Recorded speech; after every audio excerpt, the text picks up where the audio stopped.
మాట ఏమిటంటే 62వ కీర్తనలు 62 12వ వచనాన్ని ధ్యానిద్దాం. 62వ కీర్తన 12వ వచనాన్ని.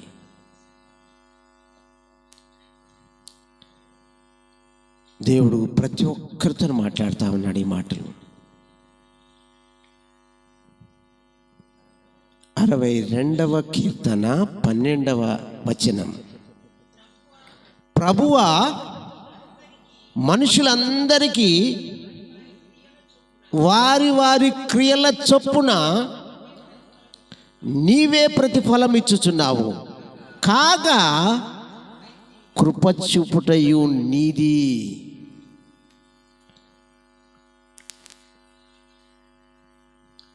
దేవుడు ఈరోజు మనతో మాట్లాడుతూ ఉన్నాడు. నా ప్రభువా, మనుషులందరికీ వారి వారి క్రియల చొప్పున నీవే ప్రతిఫలం ఇచ్చుచున్నావు, కాగా కృప చూపుటయు నీదే. అయ్యా, మేము దుర్మార్గులమై ఉండొచ్చు, మా హృదయాలు అయ్యా నలిగిపోయి ఉండవచ్చు, మా హృదయాల్లో కల్మషం ఉండవచ్చు, కానీ మా క్రియల చొప్పున మాకు ప్రతిఫలం ఇస్తూ మాకు నీవు కృప చూపుతున్న దేవుడవు. హల్లెలూయా చెప్దాం ఒకసారి. హల్లెలూయా. మా క్రియల చొప్పున మాకు ప్రతిఫలం ఇస్తా ఉన్నావు. మా ప్రవర్తనను చెప్పి మాకు ప్రతిఫలం ఇస్తా ఉన్నావు. మా యథార్థతను బట్టి మాకు ప్రతిఫలం ఇస్తా ఉన్నావు ఓ తండ్రి, ఓ ప్రభువా. కానీ ప్రతిఫలం ఇస్తూనే నీ కృపను మాకు ఉంచుతా ఉన్నావు. దేవ, ఎంత గొప్ప దేవుడవు, ఎంత కరుణ కలిగిన దేవుడవు, కనికరం కలిగిన దేవుడవు నాయన. మా క్రియలు నీకు అయిష్టంగా ఉండవచ్చు, అయినను మా యందు కృప చూపుతా ఉన్నావు. కృప చూపుట నీదే.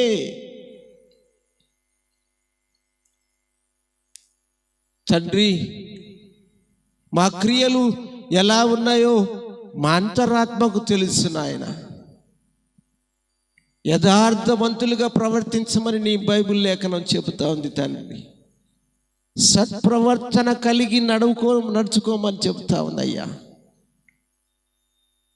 తండ్రి, మా క్రియల చొప్పున మాకు ప్రతిఫలం ఇస్తా ఉన్నావు. ఇవన్నీ నీ రాకడలో మేము పొందుకుంటాం నాయన. మా ప్రతిఫలాన్ని, మా జీవితాన్ని మేము పొందుకుంటాం ప్రభువా. అయినాను కాగా నీ కృప మమ్మల్ని వెంబడిస్తూ ఉంది. మరొకసారి ఆ మాటను చదువుదామా? ప్రభువా, మనుషులందరికీ వారి వారి క్రియల చొప్పున నీవే ప్రతిఫలం ఇస్తా ఉన్నావు, కాగా కృప చూపుటయు కూడా నీదే. అయ్యా, మా క్రియలు దుర్మార్గంగా ఉన్నాయేమో తండ్రి, మాకు తెలియదు ప్రభువా.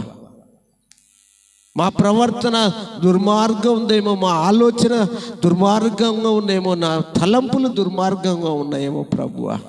అయినను మాకు ప్రతిఫలం ఇస్తూనే నువ్వు కృప చూపుతున్న దేవుడవు నాయన. ఒక మాటను జ్ఞాపకం చేసుకుంటే, నెహమ్యా గ్రంథము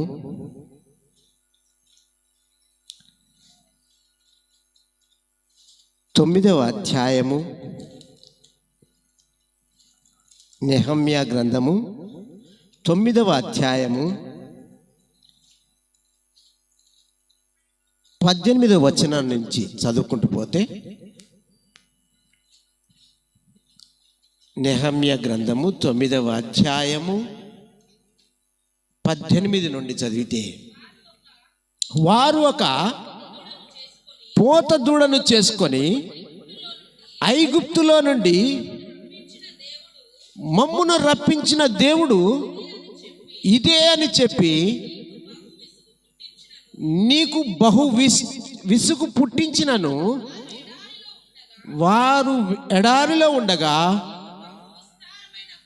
నీవు బహు విస్తారమైన కృప కలిగిన వాడవై వారిని విసర్జింపలేదు. చాలు బిడ్డ, తర్వాత చదువుదాం. అయితే ఇక్కడ ప్రియ దేవుని బిడ్డలారా చూడండి, వారి క్రియలు ఎలా ఉన్నాయో. ఈజిప్ట్ నుంచి దేవుడు నడిపిస్తున్నప్పుడు మరి ఆ జనాంగము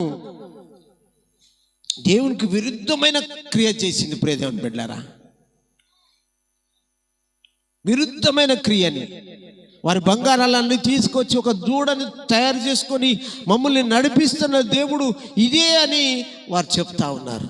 అయినా దేవుడు కోపపడలేదు. ప్రియ దేవుని బిడ్డలారా, ఆయన కృప కలిగిన దేవుడు, కృప కలిగిన దేవుడు, సంపూర్ణమైన కృప కలిగిన దేవుడు ఆయన.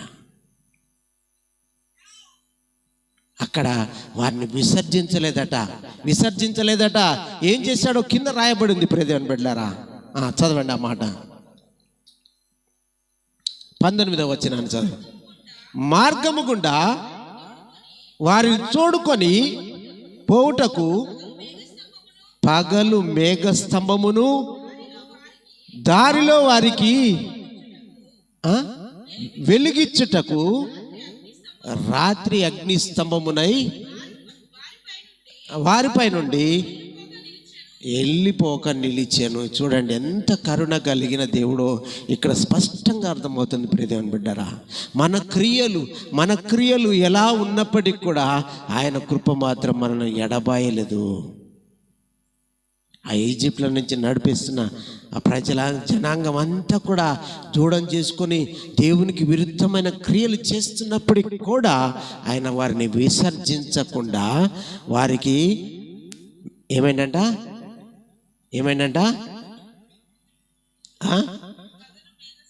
పగలు మేఘస్తంభం లాగా ఎండ తగులుతుందేమో పిల్లలకు, కానీ రాత్రి ఏమో అగ్ని స్తంభం వలె చీకట్లో ఉంటారేమో అని రాత్రి ఏమో అగ్ని స్తంభము, పగలేమో మేఘ స్తంభములా వండి వారి పైన నిలిచి ఉన్నాడట. ప్రియ దేవుని బిడ్డ, ఒక్కసారి హల్లెలూయా చెప్దామా? హల్లెలూయా, హల్లెలూయా. దేవునికి మహిమ కలుగునగాక. ఎందుకంటే మనం ఎంతటి దుర్మార్గులమైనప్పటికీ కూడా దేవుని యొక్క కృప అంత అధికంగా చూపిస్తూ ఉన్నాడు. ప్రియ దేవుని బిడ్డరా, అంత మాత్రమే కాదు, ఆ కింద కూడా రాయబడిన మాటలు చదువుదాం. వారికి బోధించుటకు నీ ఉపకారాత్మను దయచేసితివి, నీవిచ్చిన మన్నాను ఇయ్యక మానలేదు. చూసిరా ప్రియ దేవుని బిడ్డరా, పిల్లలు ఆకలితో ఉంటారేమో, నా బిడ్డలు ఆకలితో ఉంటారేమో అని మన్నాను కురిపించడం ఆపివేయలేదు. ప్రియ దేవుని బిడ్డరా, ఎండ కొడుతుందేమో అని మేఘస్తంభం వలె ఉన్నాడు. రాత్రిపూట మరి అగ్ని స్తంభం వలె ఆయన వారికి ఉన్నాడు. వారి క్రియలను పక్కన పెడితే ఆయన కృప ఎంత గొప్పదో ఒక్కసారి ఆలోచన చేద్దాం. ప్రియ దేవుని బిడ్డరా, అన్నం ఆకలి తట్టుకోలేరేమని మన్నాను కురిపించటం కూడా ఆపలేదట తండ్రి. తర్వాత నిజముగా అరణ్యములో ఏమీ తక్కువ కాకుండా 40 సంవత్సరములు వారిని పోషించింది. ఎన్ని సంవత్సరాలు ప్రియ దేవుని బిడ్డలారా? 40 సంవత్సరాలు అంత జనాంగాన్ని, 25 లక్షల జనాంగాన్ని దేవుడు పోషిస్తూ వస్తూ ఉన్నాడు. వారికి ఎండ తగలనీయలేదు, చలి పెట్టనీయలేదు, అగ్ని స్తంభం వల్ల నిలిచి మన్నాను కురిపిస్తూ వస్తూ ఉన్నాడు. ప్రియ దేవుని బిడ్డలారా, 40 సంవత్సరాలు నడిపించిన దేవుడు ఎంత ఓపికమంతుడో మనం గమనించాలి. ప్రియ దేవుని బిడ్డ, ఆయన కృప ఎంత ఉందో అక్కడ అర్థమవుతుంది. ప్రియ దేవుని బిడ్డ, నీ క్రియల చొప్పున నువ్వు ప్రతిఫలాన్ని పొందుతున్నావేమో ఒకసారి ఆలోచన చెయ్యి.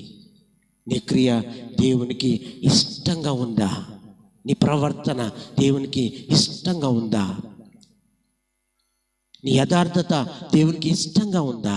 నీవు నీతిమంతుడిగా తీర్చబడ్డావా లేదా నువ్వు నిర్ధారణ చేసుకో. ప్రియ దేవుని బిడ్డ, అయినను ఆయన కృప నిన్ను వెంబడిస్తూనే ఉంటుంది. ప్రియ దేవుని బిడ్డ, ఈరోజు దేవుని మాటలు వింటున్న బిడ్డలందరూ కూడా ఆత్మ పరిశీలన చేసుకోవాలి. నా క్రియ చొప్పున నాకు ప్రతిఫలం పొందుతూ ఉన్నాను. ఆయన నా కృప నన్ను విడిచిపోవట్లేదు. ఆయన కృప చొప్పున కృప కుమ్మరిస్తూ వస్తూ ఉన్నాడు. ఆయన కృపా సత్య సంపూర్ణుడు ఆయన. అందుకని యేసన్న గారు ఒక పాట రాశారు, కృపా సత్య సంపూర్ణుడా సర్వలోకానికే చక్రవర్తివి నీవే యేసయ్యా, సర్వలోకానికే చక్రవర్తివి నీవే యేసయ్యా, నా సన్మానానికే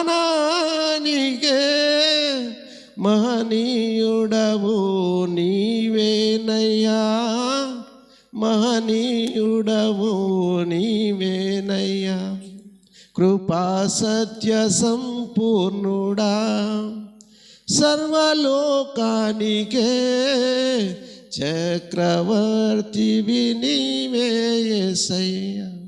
మన దేవుడు ఎవరండి? కృపా సత్య సంపూర్ణుడు. నీ ప్రవర్తన, నీ నడవడి, నీ కనుచూపులు, నీ ఆలోచనలు ఏ విధంగా ఉన్నప్పటికీ ఆయన మాత్రం నీ పైన కుమ్మరిస్తూనే ఉంటాడు. అంత మాత్రమే కాదు, మన్నాను కురిపించడం ఆపలేదు. అంతే మాత్రమే కాదు ప్రియదేవుని బిడ్డలారా, ఎడారిలో కింద మాట చదువుదాం. ఎడారిలో నడుస్తున్న ఆ ఈజిప్ట్ జనాంగానికి దేవుడు ఇంకొకటి ఇస్తా ఉన్నాడు. చదవండి ఆ మాట. పైన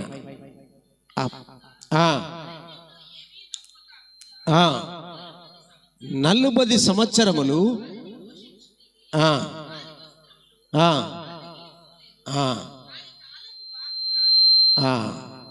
అంతేకాకుండా దానిపైన ఒకటి నీటిని కూడా ఆయన అందజేసినట్టుగా వాక్యం ఉంది. ప్రియదేవుని బిడ్డలారా,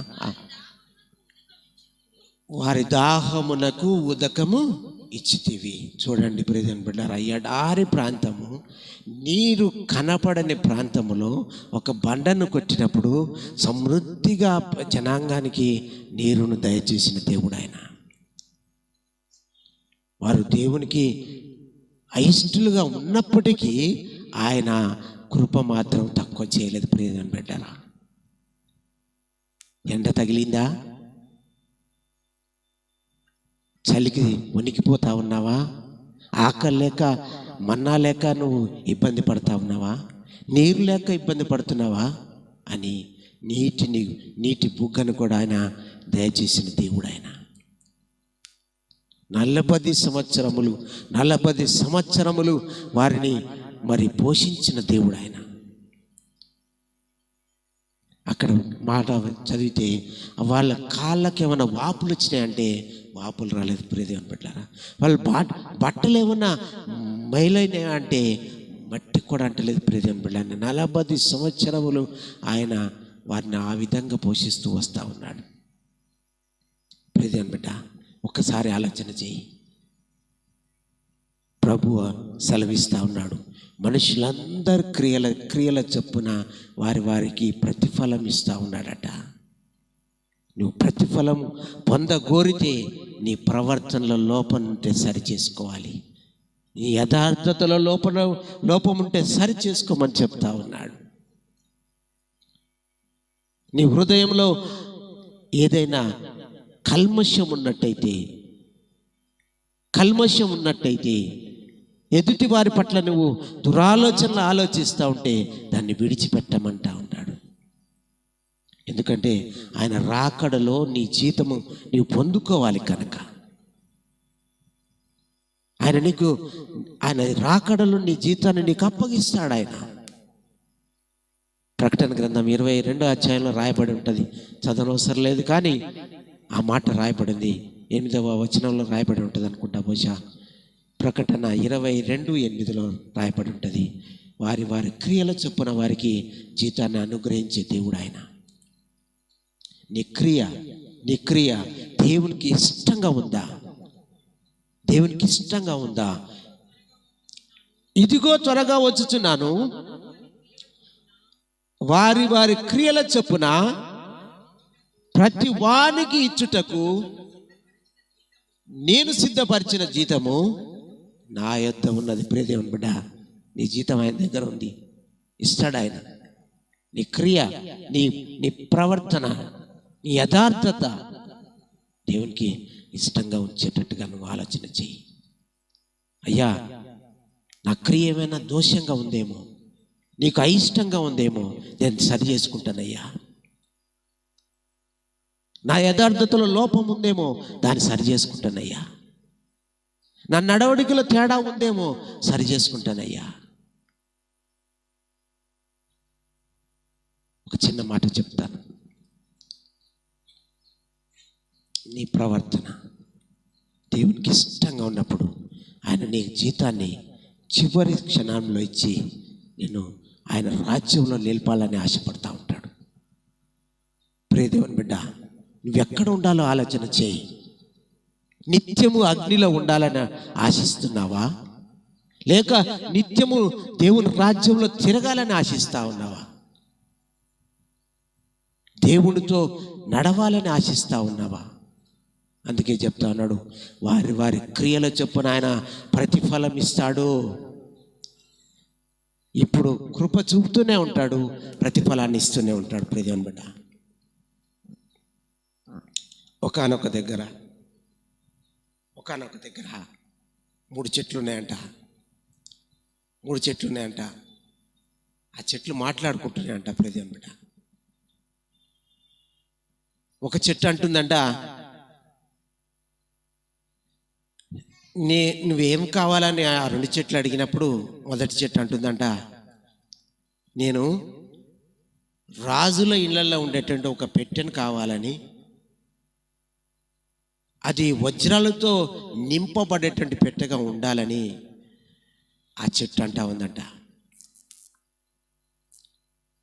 రెండో చెట్టు అంటుందంట, నేను కూడా ఒక పెద్ద పడవ తయారు చేయబడిన నా కర్రతో, నా కలపతో, అందులో చాలామంది కూర్చోవాలి, అసలు అంత పెద్ద పడవ ఇంకెక్కడ కూడా ఉండకూడదు అని నేను అట్లా మహిమపరచబడాలని ఆశపడ్డదట రెండో చెట్టు. మూడో చెట్టు అంటుందంట, నేను ఆకాశమంత ఎత్తుగా ఎదగాలి, నన్ను అందరూ తలలు పైకి లేపి నా వైపే చూసి అంత పెద్దగా ఎత్తుగా పెరగాలి అని ఆశపడ్డదట. ప్రియదేవుని బిడ్డ, ఈ 3 చెట్లు ఆశపడతా ఉన్నాయి. ఒకటేమో రాజుల ఇళ్లలో వజ్రాలతో నింపబడాలని, ఒక చెట్టేమో మరి పెద్ద పడవగా తయారు చేయబడాలని, ఇంకొక చెట్టేమో ఆకాశం అంతా ఎత్తుగా ఎదగాలని ఆశపడుతుందంట. ప్రియదేవుని బిడ్డలారా, అంతలోకి ఆ చెట్లని కొట్టి ఆయన వచ్చేసాడు. ఆ 3 చెట్లను కొట్టేశాడు. కొట్టి మొదటి చెట్టుని ఏం చేశాడంటే చిన్న డబ్బా లెక్క తయారు చేసి, ఒక తొట్టిలాగా తయారు చేసి ఆడపెట్టేశాడంట. ఆ చెట్టు అనుకుంటుందంట, ఏంది వీడు నన్ను రాజుల ఇళ్ళల్లో ఉండే ఒక పెట్టెను తయారు చేయమని నేను ఆశిస్తే నన్ను ఈ తొట్టి తయారు చేసిందని బాధపడ్డదంట. ప్రియదేవుని బిడ్డ, రెండో చెట్టుని కొట్టి ఆయన ఏం చేసిందంటే ఒక చిన్నది ఒక బోట్ తయారు చేసిండ. ప్రియదేవుని బిడ్డ, ఒక 10 మంది పట్టే 12 మంది పట్టే అంత బోట్ తయారు చేసిండ. ఆ చెట్టు అనుకుంటుందంట, అబ్బో నేను పెద్ద పడవ తయారు చేస్తాడేమో అని అనుకున్నా, కానీ ఈ చిన్న పడవను తయారు చేసిండేంది అని కొద్దిగా టెంప్ట్ అయిందంట. కొద్దిగా ఆలోచన చేస్తూ ఉంది. మూడో చెట్టు అనుకుందంట, నన్ను పెద్ద ఆకాశం అంతా ఎత్తుకుతాడేమో అనుకున్నా, కానీ అది కాలేదు అని అనుకుందంట. దాన్నట ఒక సిలువ ఆకారంలో తయారు చేసిందంట ఆయన. దేవుని యొక్క ప్రణాళిక చూడండి ప్రియదేవుని బిడ్డ. అప్పుడు యేసేయని పుట్టగాన్ని తీసుకొచ్చి ఆ చెక్క పెట్టెలో పెట్టారట. ప్రియదేవుని అందరూ ఆ చెట్టు దగ్గరకు వచ్చి ఆ పెట్టె దగ్గరకు వచ్చి మహిమపరుస్తూ వస్తూ ఉన్నారట. రాజుల ఇళ్లలో వజ్రాలు ఉండటం మంచిదా, ఇక్కడ యేసయ్య పడుకున్న పెట్టె మంచిదా? ఆ పెట్టె ఘనపరచబడిందంట. ప్రియదేవుని బిడ్డలారా, మన ఆలోచన వేరు, దేవుని యొక్క సంకల్పం వేరు. మహిమ గల రాజు ఆ పెట్టెలో పడుకునే యోగ్యత ఆ చెక్కకు దొరికింది ప్రియమైన. రెండవ చెట్టు 12 మంది కూర్చునేటువంటి పడవను తయారు చేసినట. అందులో యేసయ్య అమరములో నిద్రపోయాడట. లేచి సముద్రాన్ని గద్దించేంత ఆ వ్యక్తి అందులోకి ప్రవేశించడం జరిగింది ప్రియమైన. ఒకప్పుడు బాధపడింది, కానీ ఇప్పుడు సంతోషపడుతుంది. ప్రపంచాన్ని ఆశించే దేవుడు, ఆ ప్రపంచాన్ని ఆదేశించే దేవుడు దొరికాడు. సముద్రాన్ని గద్దిస్తే అది ఆగిపోయింది. అంత గొప్ప దేవుడు నా పడవలో ఉన్నాడని ఆ చెక్క సంబరపడిపోయిందట. మరి మూడో చెట్టు సిలువ మానుగా వేలాడింది. అద్వితీయ కుమారుడు దానిపై వేలాడాడు. ఆ చెట్టు ఎంత ధన్యత పొందిందో చూడండి, ఎంత ధన్యత! ఆ మానుకి ఎంత ధన్యత! ఒకసారి ఆలోచన చేద్దాం. మనం ఊహించిన దానికంటే దేవుని యొక్క ప్రణాళిక వేరే ఉంటుంది. ఆ 3 చెట్లు ఊహించింది వేరు, అవి ఘనపరచబడిన విధానం వేరు. ఎందుకు ఈ మాటలు చెప్తున్నా అంటే, నువ్వు ఏ చెట్టుగా ఉండాలని ఆశిస్తున్నావో నీవు ఆలోచన చేయి. నీ క్రియలలో ఆలోచన చేయి, నీ ప్రవర్తనలో ఆలోచన చేయి, నీ ఆలోచనలో ప్రవర్తనలో నీ నడవడికలో ఆలోచన చేయి. నీవు నీ క్రియల చొప్పున నువ్వు ప్రతిఫలాన్ని పొందుకోవాలంటే దేవునికి ఇష్టమైన బిడ్డగా నువ్వు ఉండాలి. యథార్థమైన బిడ్డగా, కల్మషం లేని బిడ్డగా నీవు ఉండాలి. ఉన్నప్పుడు నీ క్రియల చొప్పున నీకు ప్రతిఫలం ఇస్తూ నీపై కృప చూపుతున్న దేవుడు ఆయన. బిడ్డ, ఒకసారి ఆలోచన చెయ్యి. నా స్థానం ఏమిటి? నేను ఆయన యొక్క ప్రతిఫలాన్ని పొందుకుంటున్నానా? ఆయన నాపై కృప చూపుతున్నాడా? నేను జీతం పొందాలంటే ఏం చేయాలి? ఒకసారి ఆలోచించే ప్రియ. దేవునికి అయిష్టమైన పనులు చేసి ఆయనకు దూరం కాకుండా ఉండటం మంచిది. దేవుడు ఈ రోజున హెచ్చరిస్తూ ఉన్నాడు.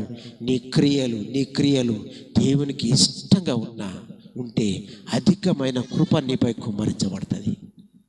అత్యధికమైన జీతాన్ని నువ్వు పొందుకుంటావు. వారిలాగా ఒక దూడని చేసుకొని మమ్మల్ని నడిపించిన దేవుడు ఇదే అని చెప్పినప్పటికి కూడా దేవుడు వారిపైన కోపగించలేదని గుర్తు చేసుకోవాలి ఒకసారి. ప్రియమైన, నీ క్రియల చొప్పున నీ ప్రతిఫలాన్ని పొందటానికి నువ్వు దేవునికి ఇష్టమైన బిడ్డగా ఉండాలని దేవుడు ఆశిస్తూ ఉన్నాడు. ఈ కొద్ది మాటలు దేవుడు దీవించి ఆశీర్వదించును గాక. ఆమేన్.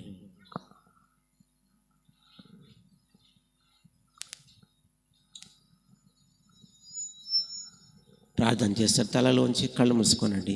విన్న వాక్యాన్ని బట్టి తీర్మానం చేసుకుందాం.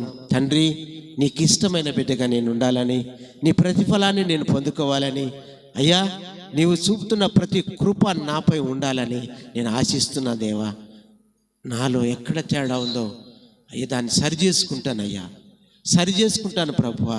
నీకు ఇష్టమైన బిడ్డగా నేను ఉండాలని ఆశపడుతున్నాను ప్రభువా అని ప్రార్థన చేసుకుందాం. తలలు వంచండి, కళ్ళు మూసుకునండి. ఎవరికి వారే తీర్మానం చేసుకోండి. తండ్రి, నీ కృప వెంబడి కృప పొందాలని ఆశపడుతూ ఉన్నాను. నా క్రియలలో తేడా ఉంటే దాన్ని సరిచేయి నాయన.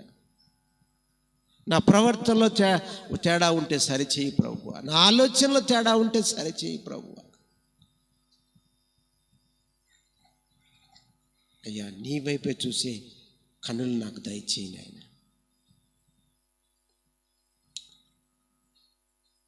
ప్రార్థన చేసుకుందాం.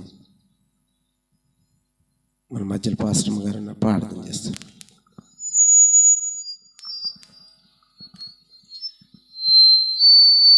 స్తోత్రం స్తోత్రం స్తోత్రం స్తోత్రం స్తోత్రం స్తోత్రములయ్యా. పరిశుద్ధుడవనే సయానికి వందనాలు, స్తుతులు, స్తోత్రములు తండ్రి. అయ్యా, ఈ ఆరాధన అంతటిలో తండ్రి మీరుండి నడిపించిన విధానం కొరకు మీకు వందనాలు నాయన. స్తోత్రాలు. పాటల ద్వారా నాయన, సాక్ష్యముల ద్వారా తండ్రి మహిమ పొందిన దేవానికి స్తోత్రములు తండ్రి. ఆత్మ ఆరాధన ద్వారా మహిమ పొందిన యేసయ్యా మీకు స్తోత్రములు నాయన. మీ సేవకులను నిలబెట్టి తండ్రి మీరు మాట్లాడి ఉన్నారు ప్రభువా. గొప్ప దేవానికి స్తుతులు, స్తోత్రములు, స్తోత్రములు తండ్రి. అయ్యా, నీకే మహిమ, ఘనత, ప్రభావములు తండ్రి. అయ్యా, ప్రతి ఒక్కరు నాయన వారి క్రియల ఫలితము నాయన పొంది ఉంటారని మీరు సెలవిచ్చున్నారు నాయన. నిజముగా నాయన, ఈ మధ్యాహ్న కాల సమయంలో తండ్రి మాతో మాట్లాడిన దేవా నీకు వందనాలు. నిజమే నాయన. అయ్యా, మా యొక్క క్రియల్ని బట్టి తండ్రి అయ్యా మీరు మాకు ప్రతిఫలం ఇవ్వబోతున్నారని అయ్యా మీరు సెలవిచ్చిన విధముగా తండ్రి అయ్యా కొన్ని విషయాలలో నాయన మేము తప్పిపోయి నాయన మీకు దూరంగా ఆయాసకరంగా ఉన్నప్పటికీ తండ్రి మీ కృప మాకు తోడుగా ఉంచి మమ్మల్ని విడవక నడిపిస్తున్న విధానం కొరకు వందనాలు నాయన. అయ్యా మీకే స్తుతులు, స్తోత్రములు తండ్రి. నిజముగా నా ప్రభువ అరణ్యములో నడిపించబడినప్పుడు ఇశ్రాయేలు ప్రజలు ప్రభువ అయ్యా దూడను చేసుకునే ప్రభువ మీకు దూరంగా నాయన మీకు ఎంతో ఆయాసం కలిగించినప్పటికీ తండ్రి అరణ్యములో నా తండ్రి మన్నాని కురిపించి తండ్రి అయ్యా బండ నుండి అయ్యా నీళ్లను నాయన వారికి త్రాగనిచ్చి ఉన్నారు దేవా మీకు స్తోత్రములు. 40 సంవత్సరములు నాయన మీరు నడిపించిన విధానములో తండ్రి ఎంత మాత్రము నాయన వారు చేసిన నాయన పొరపాటుల విషయంలో విసుగక తండ్రి వారిని నా ప్రభువ మీరు నడిపించిన విధానం కొరకు వందనాలు నాయన. స్తోత్రాలు. గొప్ప దేవా సంపూర్ణుడా మీకు స్తోత్రములు నాయన. మిమ్ములు కలిగి ఉన్న జనులు ధన్యులని చెప్పిన దేవుడవు అయ్యా నీకు స్తోత్రాలు. అయ్యా ఎడారిలో నీరును పాల చేసే దేవుడవు ప్రభువా నీకు వందనాలు నాయన. స్తోత్రాలు నా తండ్రి. గొప్ప దేవా దాహము తీర్చి ఆహారం ఇచ్చి తండ్రి మన్నాను కురిపించి తండ్రి అయా వారిని అయ్యా మరి వాళ్ళు నడిచినప్పటికీ ప్రభువా వారి కాళ్ళ వాపు కానీ ప్రభువా వాళ్ళ వస్త్రములు నాయన పాతగిలుట కూడా జరగలేదని మీ వాక్కులు సెలవిస్తున్నాయి నాయన. ఆశ్చర్యకరుడవు, అద్భుతాలు చేయగలిగిన దేవుడవు అయ్యా, విజయశీలుడవు ప్రభువా మీకు స్తోత్రములు నాయన. స్తోత్రములు తండ్రి. అయ్యా మరణాన్ని గెలిచిన ప్రభువా జీవాన్ని మాకు అనుగ్రహించిన యేసయ్యానికి స్తుతులు, స్తోత్రములు తండ్రి. కనికరించండి, కృప చూపండి. ఇక్కడున్న ప్రతి బిడ్డను నన్ను మీరు జ్ఞాపకం చేసుకునే ప్రభువా ప్రతి ఒక్కరు నాయన ఈ వాక్యం విని ఉండగా తండ్రి అయ్యా హృదయాలలో తండ్రి అయ్యా ఫలింపచేయమని ప్రార్థిస్తున్నాను నాయన. నీ వాక్యానుసారముగా తండ్రి మరి జీవించుటకు సహాయం ఇచ్చేయమని ప్రార్థిస్తున్నాను. వివేచన జ్ఞానముతో ప్రభువా మేము నడుచుకున్నటకు తండ్రి కృప చూపమని ప్రార్థిస్తున్నానయ్యా. తండ్రి నీకు వందనాలు నాయన. బ్రతికి ఉన్నప్పుడే మీకు ఇష్టలుగా నాయన అయ్యా మీకు ఆయాసకరంగా కాకుండా ప్రభువా అయ్యా నువ్వు వారి క్రియల చొప్పున నాయన వారి జీవితాన్ని వారి చేతిలో పెడతానన్న విధముగా తండ్రి భయభక్తులతో తండ్రి నీతిమంతులముగా నిన్ను కలిగిన బిడ్డలముగా నాయన అయ్యా మేము జీవించుటకు సహాయం చే ప్రభువా మీకు స్తుతులు, స్తోత్రాలు తండ్రి. గొప్ప దేవానికే వందనాలు నాయన. మూర్ఖముగా నాయన అయ్యా మేము అయ్యా మీరు జారిపోయిన స్థితిలో తండ్రి అయ్యా ఆయాసకరమైన బ్రతుకు మాకు వద్దు ప్రభువా. కనికరించండి, కృప చూపండి నాయన. అయ్యా నిన్ను కలిగిన జీవితంలో ఆయాసమైనను కష్టమైనను ప్రభువా సంతోషంగా సాగిపోవడానికి సహాయం చేయమని మీ పాదాలు పట్టి బ్రతిమలాడుకుంటున్నాను తండ్రి. అయ్యా నీకు వందనాలు, స్తోత్రాలు. కనికరించండి. విన్న వాక్యమును దుష్టుడు ఎత్తుకొని పోకుండా ప్రభువా హృదయంలో నాయన ఫలించున్నట్లు సహాయం చేయమని నాయన. అయ్యా మంచి నేలలో పడిన విత్తనం ఎలాగ ఫలిస్తుందో ప్రభు అలాగ మీ వాక్కులు మా హృదయంలో నాయన ఫలించినట్లు కృప చూపమని అయ్యా సహాయం చేయమని నాయన. ఇక్కడున్న ప్రతి బిడ్డను నన్ను మీ చేతులకు సమర్పించుకుంటున్నాము తండ్రి. మా యొక్క జీవితాలను నిందారహితముగా మార్చిన ఆయన నీ రాకడకు నీ రాజ్యమునకు నాయన సిద్ధపరిచి ఎత్తబడి గుంపులో ఉండుటకు సహాయం చేయమని సమస్త మహిమ ఘనత ప్రభావాలు మీకు మాత్రమే ఆరోపిస్తూ నజరేయుడైన యేసు క్రీస్తు నామములో అడిగి వేడుకొని పొందినాం పరలోకపు తండ్రి. ఆమేన్.